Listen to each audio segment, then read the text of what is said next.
संकेत संदीप खामकर, वय 19, राहणार पाडळी, तालुका हातकणंगले, जिल्हा कोल्हापूर. याचे आर्मी किंवा पोलीसमध्ये भरती होण्याचे स्वप्न होते. तो आर्मीची लेखी, शारीरिक व मैदानी परीक्षा पास झाला होता. त्याचे फक्त मेडिकल तपासणी राहिली होती. तो लहान असतानाच म्हणजे अगदी 5 वर्षे असतानाच त्याच्या वडिलांचे निधन झाले होते. त्यानंतर त्याचे व त्याच्या बहिणीचे संगोपन त्याच्या आजी आजोबा व चुलत्याने केले होते. संकेतचे शिक्षण 12वी पर्यंत झाले होते. त्यानंतर त्याने आर्मीच्या परीक्षेची तयारी सुरू केली होती. दरम्यान 1 वर्ष झाले. संकेतचे पेड वडगाव येथील अल्पवयीन मुलीशी प्रेमसंबंध जुळून आले. ती पेड वडगाव गावातीलच हायस्कूलमध्ये शिकत होती. ती मुलगी संकेतला वेगवेगळ्या मोबाईल नंबरवरून कॉल करून बोलावत असे. दोघेही एकमेकांना कॉल करून वरचे वर बोलावत होते.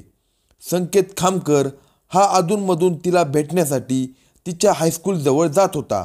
संकेत व तिचे प्रेमसंबंध आहेत ही बाब एक दिवस तिच्या घरी समजली.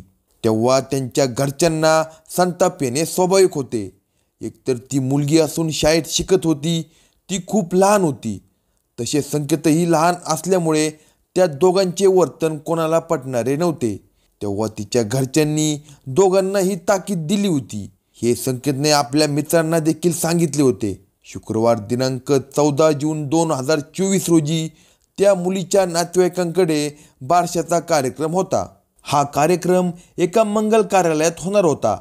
त्या कार्यक्रमाला ती आली होती हे तिने संकेतला सांगितले होते. तसेच त्याला तिने भेटण्यास बोलावले होते.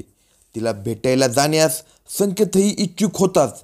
त्यामुळे त्याने आपल्या एका मित्राला फोन करून सांगितले की आपण दोघे तिला पुलाची शिरोलीतील मंगल कार्यालयाजवळ भेटायला जाऊ. तेव्हा त्या मित्रानेही होकार दिला. त्यानंतर थोड्याच वेळात संकेत हिरो होंडा CD100 ही दुचाकी घेऊन मित्राच्या घरात गेला. सायंकाळी 7:15च्या सुमारास दोघेही शिरोली पुलाची येथे पोहोचले. त्याने मंगल कार्यालयाच्या बाजूला हॉटेलमध्ये गाडी पार्क केली. तिकडे मंगल कार्यालयात कार्यक्रमाची लगबग चालू होती. ती मुलगी त्या गर्दीत होती.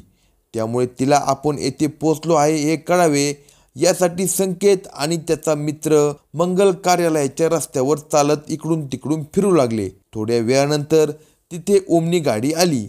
एक व्यक्ती काहीतरी सामान घेऊन आली होती.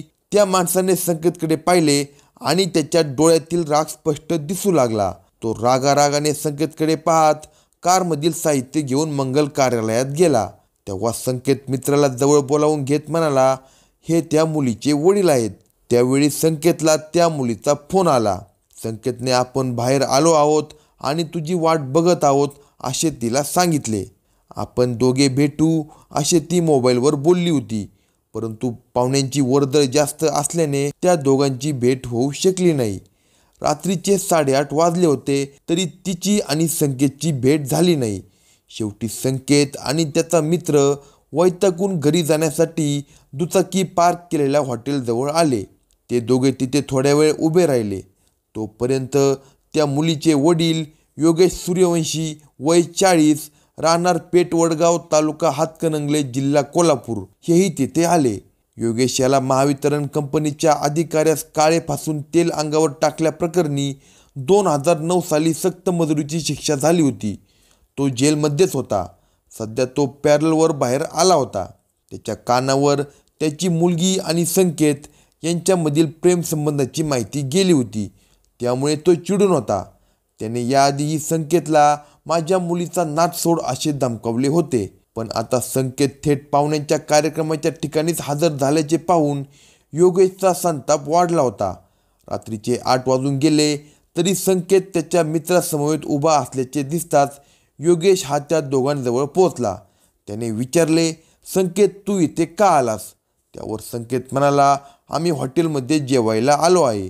योगेश म्हणाला, अरे तुला आर्मीमध्ये भरती होण्यासाठी मी किती प्रोत्साहन देत होतो आणि तू माझ्याशी गद्दारी केलीस, माझ्या मुलीसोबत प्रेम प्रकरण केलेस असे म्हणत त्याने त्याच्या खिशातून चाकूसारखे हत्यार बाहेर काढले.